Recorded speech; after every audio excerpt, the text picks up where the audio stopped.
Hello everyone. NCERT line by line series. आज यार हम लोग कंडक्टर्स एंड इंसुलेटर्स से शुरू करने वाले हैं। तो चलिए शुरू करते हैं। अब समझते हैं यार, इतना सा जो पैराग्राफ है, इस पैराग्राफ में क्या क्या एनसीईआरटी बता रहा है। तो इसमें लिखा है कि some substances readily allow passage of electricity through them, others do not. Those which allow electricity to pass through them easily are called conductors। ठीक है, पहले इतना बात को समझते हैं। यार इसमें ना एक शब्द आया है रेडियली। ठीक है, तो रेडियली का क्या मतलब होता? तो रेडियली का मतलब होता है मेरे भाई आसानी से। क्या होता है? रेडियली का मतलब होता है आसानी से। ठीक है, तो यार जब हम बात करते हैं कुछ सब्सटेंसेज की, तो उस सब्सटेंस से ना इलेक्ट्रिसिटी जो है आसानी से पास कर जाता है। ठीक है, बट यार कुछ सब्सटेंसेज से इलेक्ट्रिसिटी आसानी से पास नहीं करता है। तो वो सब्सटेंस जिससे इलेक्ट्रिसिटी आसानी से पास कर जाए उनको हम क्या बोलते हैं? कंडक्टर बोलते हैं। तो अब से यार अगर स्कूल कॉलेज कहीं भी कोई पूछता है कि कंडक्टर क्या होता है, तो वह सब्सटेंस जिस सब्सटेंस से इलेक्ट्रिसिटी आसानी से पास कर जाए तो उसको हम क्या बोलेंगे? कंडक्टर बोलेंगे। ठीक है, अच्छा। They have electric charges electrons that are comparatively free to move inside the material. Conductor में क्या होता है? तो कंडक्टर में यार इलेक्ट्रिक चार्ज होता है। क्या होता है? इलेक्ट्रिक चार्ज होता है। यहाँ पे इलेक्ट्रिक चार्ज को क्या बोला गया है? Electric charge means electron. ठीक है, और यही इलेक्ट्रॉन जो है ये आसानी से मूव कर सकता है कंपैरेटिवली दिए हुए। कंपैरेटिवली का क्या मतलब होता है? कि कंपेयर करना। किससे कंपेयर कर रहा है मेरे भाई? तो प्रोटॉन और न्यूट्रॉन से कंपेयर कर रहा है, क्योंकि मेरे भाई प्रोटॉन और न्यूट्रॉन कहाँ पे होता है? तो न्यूक्लियस में होता है। जैसे मान लीजिए अगर हम हाइड्रोजन एटम लेकर के समझने का कोशिश करें, तो हाइड्रोजन एटम का अगर हम न्यूक्लियस बना दें तो प्रोटॉन यहाँ होगा, न्यूट्रॉन यहाँ होगा, और इलेक्ट्रॉन कहाँ होगा? इलेक्ट्रॉन आउटर मोस्ट सेल में, आउटर मोस्ट ऑर्बिट में होता है ना। तो जो बाहर है, और इसका जो साइज है न्यूक्लियस का, ये काफी छोटा होता है। 10⁻⁻15 मीटर के आसपास का साइज होता है। ठीक है, तो अब 10⁻⁻15 मीटर के साइज से किसी प्रोटॉन या न्यूट्रॉन को बाहर निकाल के हम मूव करा दें, ये तो यार प्रैक्टिकली इम्पॉसिबल है। बट जो इलेक्ट्रॉन है ये बाहर है, इस दोनों की तुलना में इलेक्ट्रॉन आसानी से मूव कर सकता। तो यही बात बोला है कि जो कंडक्टर होते हैं उनके पास इलेक्ट्रिक चार्जेस होते हैं, इलेक्ट्रॉन होते हैं, जो कि आसानी से मूव कर सकता है। कहाँ पे? तो मटेरियल के इनसाइड में। कौन से मटेरियल के इनसाइड में? जो मटेरियल कंडक्टर है। जैसे सोना ले लो, गोल्ड ले लो, है ना, एल्यूमिनियम ले लो, सिल्वर ले लो, तो ये सब क्या है? कंडक्टर। ऐसे और भी बहुत से मेटल हो सकते हैं। ठीक है, चलिए आगे बढ़ते। मेटल्स हो गया, ह्यूमन हो गया, और एनिमल बॉडी हो गया। ठीक है, ये सब एग्जाम्पल दे रहा है किसका? तो ये सब के बारे में बोला जा रहा है कि ये सब कंडक्टर है। ठीक है, कुछ नन मेटल्स की बात की गई है, जैसे में यार ग्लास का बात किया गया है, पोर्सिलेन का बात किया गया है। ठीक है, चलिए एक बार हम आपको पोर्सिलेन दिखाते हैं कि पोर्सिलेन कैसा दिखता है एक्चुअल में। अगर हम यहाँ पे सर्च करते हैं पोर्सिलेन, क्या सर्च करते हैं? पोर्सिलेन। ठीक है, तो पोर्सिलेन यार कैसा दिखता है आप देख सकते हो। ठीक है, ये जो बर्तन जिसको हम लोग यार चिन्नी मिट्टी का बर्तन बोलते हैं ना, चिन्नी मिट्टी का बर्तन, डेट उसका जो नाम होता है उसका नाम होता है पोर्सिलेन। ठीक है, तो नन मेटल जैसे कि ग्लास हो गया, पोर्सिलेन हो गया, प्लास्टिक हो गया, नायलॉन हो गया, वुड हो गया, इन सब का ना जो रेजिस्टेंस है ये काफी ज्यादा है। रेजिस्टेंस का मतलब क्या हुआ? इलेक्ट्रॉन यार इस सब में फ्लो नहीं कर पाता, इलेक्ट्रिक चार्ज फ्लो नहीं कर पाते। ठीक है, high resistance to the passage of electricity through them, और इनको हम लोग क्या बोलते? तो इंसुलेटर बोलते। तो अब से अगर हमसे कोई इंसुलेटर के बारे में पूछता है तो हम क्या बोलेंगे? कि वैसे सब्सटेंस जिससे कि इलेक्ट्रिसिटी, इलेक्ट्रिक चार्ज या इलेक्ट्रॉन आसानी से पास ना करे उसको हम क्या बोलते हैं? इंसुलेटर बोलते हैं। एग्जाम्पल में glass, porcelain, plastic, nylon, would. ठीक है, ये ना काफी हाई रेजिस्टेंस को ऑफर करते, मतलब अवरोधक हैं, बाधा बन जाते, आसानी से इलेक्ट्रॉन को नहीं पास करने देते हैं। ठीक है, अच्छा आगे बढ़ते हैं। कंडक्टर और इंसुलेटर तो क्लियर हो गया। अब अगला जो बात है कि most substances fall into one of the two classes above stated above। यार अभी ना हम लोग दो चीजों के बारे में बात किए हैं। एक तो बात किए हैं हम लोग क्या चीज के बारे में, तो एक बात कर लिए हैं मेरे भाई कंडक्टर के बारे में, ठीक है। एक क्या चीज के बारे में बात कर लिए, तो एक यार हम लोग बात कर लिए हैं कंडक्टर, और दूसरा हम लोग बात कर लिए हैं इंसुलेटर के बारे में। क्या चीज के बारे में? इंसुलेटर्स के बारे में। अब इनके बीच में भी कोई आता है जिसका नाम है, जो कि ना ही कंडक्टर है ना ही इंसुलेटर है, जिसको हम लोग बोलते हैं क्या चीज? Semi conductor. क्या बोलते हैं? Semi conductor. Semi conductor special एक चैप्टर है जो कि आपका 14वां नंबर चैप्टर, और अभी के सिलेबस के हिसाब से हम लोग लास्ट चैप्टर भी बोल सकते। तो इसके बारे में इन डेप्थ पढ़ना है, बट अभी के लिए आप इतना बस समझिए, नाम सुना सुना सा लगेगा आपको जब आप सेमीकंडक्टर में जाएंगे, कि कंडक्टर और इंसुलेटर के बीच में भी कुछ ऐसा आता है एक चीज जिसको हम लोग क्या बोलते हैं? सेमी कंडक्टर बोलते हैं, ठीक है। तो most substances fall in one of the two classes stated above. ज्यादातर सब्सटेंसेज तो इसी में आ जाते, जो बच जाते हैं वो सेमी कंडक्टर में। तो यही चीज बोल रहा है कि there is a third category, ठीक है, called semiconductor, which offer resistance to the movement of charge which is intermediate between the conductor and insulator। Conductor और इंसुलेटर के बीच का ये इंटरमीडिएट की तरह काम करता है सेमीकंडक्टर, ठीक है। तो इसके बारे में एक चैप्टर है, तो वहां पे काफी डिटेल में पढ़ेंगे, अभी के लिए नाम ही काफी है। आगे बढ़ते।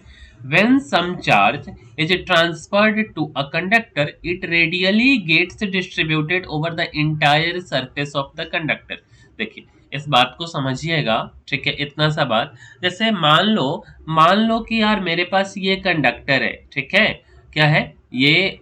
एक सेकेंड, ये वाला मिट जा भाई मेरे। हाँ चलो, देखो ये ना, इसको हम कंडक्टर मान लिए, ठीक है। एक वायर है जो कि कंडक्टर है, ठीक है। मान लीजिए कि हम इस पे ना इलेक्ट्रिक चार्ज दे दिए, इलेक्ट्रॉन दे दिए, ठीक है। तो जब हम इस पे इलेक्ट्रॉन दिए, तो क्या ये इलेक्ट्रॉन यहाँ पे जाके बैठ जाएगा? तो आंसर है नहीं। ये क्या करेगा, अगर हम 3 इलेक्ट्रॉन यहाँ पे दिए थे, तो ये ना पूरे सरफेस पे रीडिस्ट्रीब्यूट कर लेगा, ठीक है, जो भी इसका सरफेस होगा। वही बोल रहा कि when some charge is transferred to a conductor, it radially gets distributed over the entire surface of the conductor। In contrast, मतलब हालांकि if some charge is put on an insulator, ये जो हम आपको एग्जांपल दिए, ये एग्जांपल हम किसका दिए? कंडक्टर का दे दिए, ठीक है। कंडक्टर हम यहाँ पे ना इसको बोल देते कि ये मेटल का रड है या मेटालिक रड है। हम क्या करते, एक और रड ले लेते, इस रड को हम क्या बोल रहे हैं? तो यार इस रड को हम बोल देते हैं प्लास्टिक का रड। क्या बोल देते? प्लास्टिक का रड।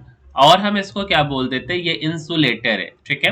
तो बोल रहा है in contrast if some charge is put on an insulator it stays at same place, ठीक है। अगर मान लीजिए कि हम इसको कुछ चार्जेस दे दिए, तो क्या ये पूरे सरफेस पे रीडिस्ट्रीब्यूट करेगा? तो नहीं करेगा, ये यहीं के यहीं बैठा का बैठा रह जाएगा, ठीक है। और बोल रहा कि आप इसके बारे में you will learn why this happen in the next chapter. ये क्यों होता है इसको आप नेक्स्ट चैप्टर में पढ़ेंगे, ठीक है। This property of the materials tells you why a nylon और plastic comb gets electrified on combing dry hair or on rubbing, but a metal article like a spoon does not। The charge on metal leak through our body to the ground as both are conductors of electricity। However, if a metal rod with a wooden or plastic handle is rubbed without touching its metal part, it shows sign of charging। ठीक है, देखिए इतना बात मैं क्या बोल दिया अभी ना। देखो एनसीईआरटी का जो बुक है यार, काफी अच्छा बुक इसको माना जाता है, क्योंकि ये बहुत सा बात को ना छोटे छोटे पॉइंट में हमको समझाता है। अभी एक बहुत ही महत्वपूर्ण बात बोला है एनसीईआरटी। क्या बोला है कि जैसे हम लोग ना डिस्चार्जिंग ऑफ इलेक्ट्रिक चार्ज के बारे में पढ़े थे। डिस्चार्जिंग ऑफ इलेक्ट्रिक चार्ज में पढ़े थे यार, पिथ बॉल के बारे में, बिट्स ऑफ पेपर के बारे में, नायलॉन के बारे में, प्लास्टिक रड के बारे में, silk cloth, woollen cloth, glass rod, plastic rod, इन सब के बारे में पढ़े थे। और हम लोग देखते थे कि ये चार्ज हो जाते, उसी के जगह पे अगर हम मेटालिक रड से रिलेटेड अगर हम किसी चीज को ले लेते थे तो वो चार्ज नहीं होता था, ठीक है, जब तक कि उसमें कोई वुडन हैंडल या ऐसा कुछ नहीं लगा हुआ। ये टॉपिक अभी हट गया है, charging by conduction induction I think, ठीक है, इसलिए आपको ये चीज नहीं पता चल रहा होगा। बट फिलहाल हम समझते हैं कि जो भी प्लास्टिक रिलेटेड मटेरियल है, जैसे कि हम नायलॉन की बात कर ले या हम प्लास्टिक कॉम की बात कर ले, तो ये ना चार्ज हो जाता है कब? तो ऑन कॉम्बिंग ड्राई हेयर, जब हम बाल को कॉम्ब करते हैं या रब करते हैं, ठीक है। और जो चार्ज होता है तो इसका जो चार्ज मतलब इलेक्ट्रॉन्स है वो एक जगह पे जाके बैठ जाता है। लेकिन अगर हम मेटल के सामान की बात करें तो ये सारा का सारा चार्ज रीडिस्ट्रीब्यूट हो जाता है पूरे पे।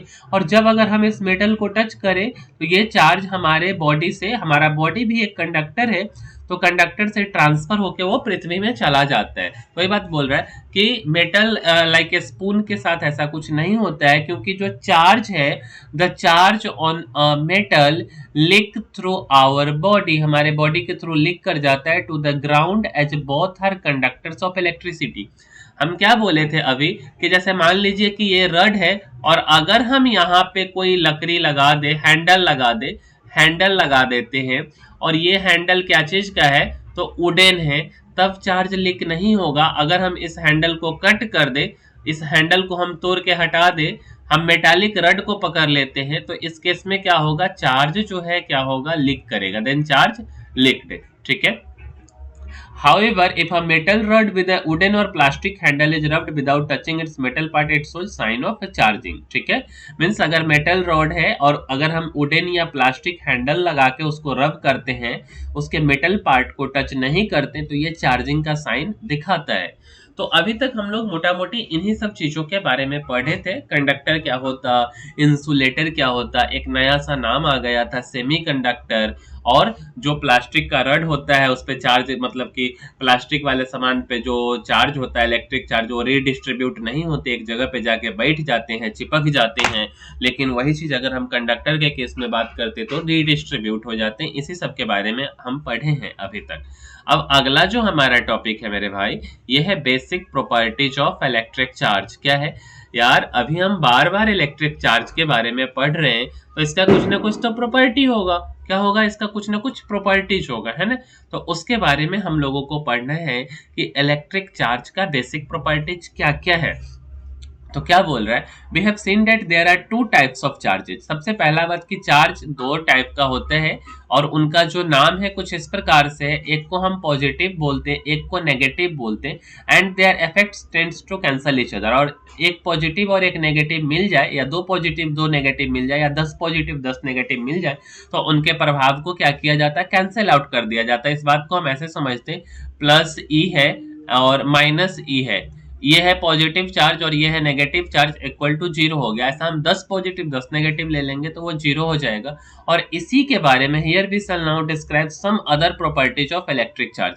मान लीजिए कि ये पहला सा प्रॉपर्टीज हो गया कि दो प्रकार के चार्ज होते हैं और चार्ज का जो नेमिंग है वो पॉजिटिव और नेगेटिव है, और इनके जो इफेक्ट्स हैं एक दूसरे को कैंसल आउट कर देते, ठीक है। Here we shall now describe some other properties of the electric charge। इसमें देखते हैं कि अगर मान लीजिए कि if the size of charged bodies are very small as compared to the distance between them, we treat them as point charge। अगर हम इस बात को समझने का कोशिश करें, इस बात में क्या हमको समझना है यार, तो इस बात में हमको समझना है कि पॉइंट चार्ज क्या होता है। जैसे मान लीजिए कि एक छोटा सा चार्ज ये है और एक चार्ज ये है, और इन दोनों चार्ज के बीच का जो दूरी है, इस दूरी को हम ले लेते हैं 1000 किलोमीटर, ठीक है। और ये जो चार्ज है इसका जो वैल्यू है वो 10 टू द पावर माइनस के 6 मीटर का है, माइक्रोमीटर के टर्म में। तो बोल रहा है कि if the size of charged bodies are very small, अब ये मीटर भी नहीं है और ये 1000 किलोमीटर है, तो ये जो साइज है ये काफी छोटा है किसके कंपैरिजन में, इनके बीच का जो दूरी है। तो हम लोग ऐसा मान लेते हैं कि ये जो चार्ज है ये कैसा चार्ज है, पॉइंट चार्ज है। तो अगर अब हमसे कोई पूछता है कि आप बताओ कि पॉइंट चार्ज क्या होता है, तो हम उसको क्या जवाब देंगे कि वैसा चार्ज जो कि जिनका साइज काफी स्मॉल हो और उन दो चार्जेस के बीच का जो दूरी है वो काफी ज्यादा हो, तो हम उस चार्ज को पॉइंट चार्ज के रूप में ले लेते हैं कि if the size of charge bodies are very small as compare to the distance between them, we treat them as point charge. All the charge content of the body is assumed to be concentrated at one point in space। Means कि जितना भी charge content होता है उस body के अंदर, इस body के अंदर जो भी चार्ज कंटेंट है वो हम ऐसा मान लेते हैं कि वो एक ही पॉइंट पे कंसंट्रेटेड है स्पेस में,